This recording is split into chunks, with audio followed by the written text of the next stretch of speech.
Time check po tayo mga kadisyerto. Tayo po ay may pupuntahan ng konti. Ngayon ay 11:22 ng tanghali na. At kami po ay may pupuntahan dyan sa parting mga ito. Basta tabing dagat. Kami ay naimbitahan na pumunta lang na naimbitahan lang po. May imbitado. At kami po ay pupunta dun sa kaklase ng asawa ko. Yun, kabatch niya. At kami pupunta po dun sa Bayog. Dun po sa tabing dagat. At tunghayan po natin kung anong ganap po dun mga kadisyerto dun sa tabing dagat. At para naman tayo makagala at makapasyal sa ibang lugar dito sa Iligan. So let's go mga kadisyerto. Okay. Okay, let's go. Let's go. Mga kadisyerto. Tayo may dadaanan pang isang kaklase, kabarkada. Isuzu. Isuzu Hilux. Wow, manis.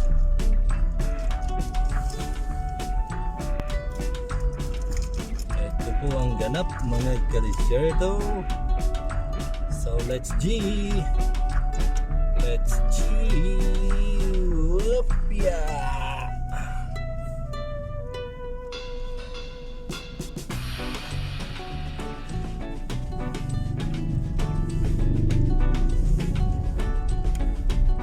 Si Pugi, saan na pupunta to? Sabay mo na yan? Pugi.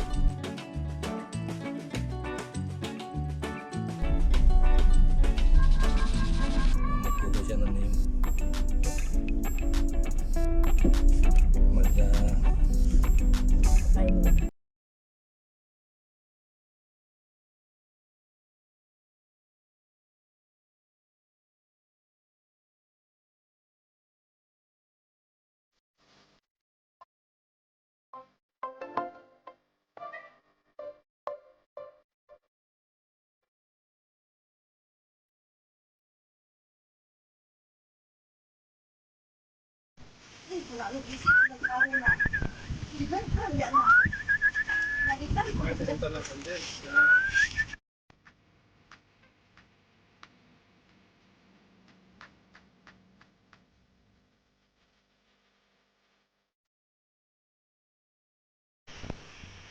Yun, update po tayo mga kadisyerto at tayo nandito na sa tabing dagat.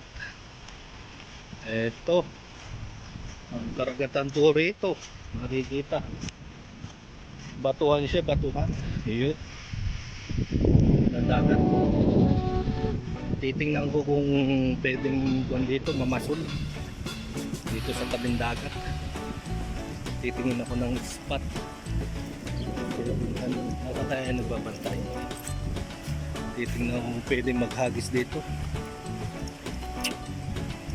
At yung area po na to dati, diyan po kami nagka-tree planting ng mangrove tree planting sa area na po na to. Yun doon sa parting yun. Doon kami nagma-mangrove tree planting. Titingnan ko pwede siguro mamasol dito. Yun. Walang tao, wala akong makita ng tao. Pwede siguro maghagis dito kaso mabato. Delikado yung ating lure pagka sumabit.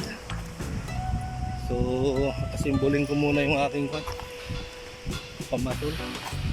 Bali kaya po kami nandito ay naimbitahan lang po kami na may birthdayhan yung anak ko nung kabarkada ng asawa ko ang my birthday. So nandito po kami. So ayun guys, ang mga latest update po rito sa area na po nito. Ito po yung Isla Grande na tinatawag. Maganda po siya, batuhan siya, balat. Batuhan yung area, yung tabing dagat. So akin muna titingnan yung aking pamasol.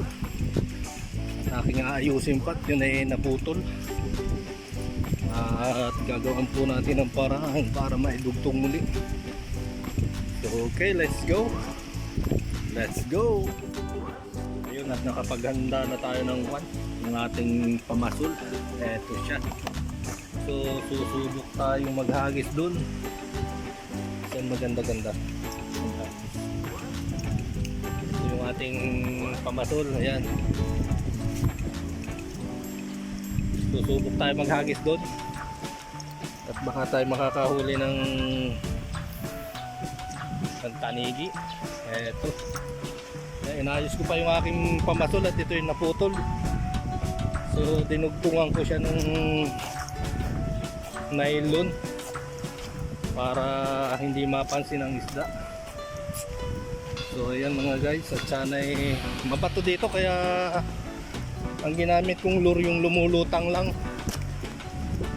para hindi makakuha sa bato, para hindi masayang. Kasi pag sumabit sa bato, wala, donate. Mahal pa naman kung bilihin. So subok lang ako dito mga guys, mga kadisyatot, baka tayo papala rin, makakahuli. May nagbukan dito, namumukot. So subok tayo maghagis mga kadisyerto. Okay,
nagpahinga muna tayo mga kadisyerto at wala tayong mahuli, mainit.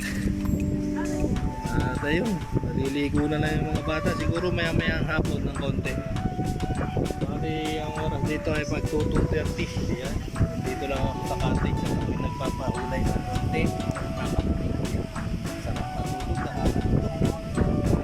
Ay, sarap buhay dito sa Pinas. Dito na tayo sa cottage sa pagkain dito. Sarap.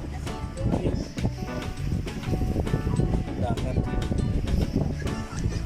Tanaw sa dagat. Okay, let's go.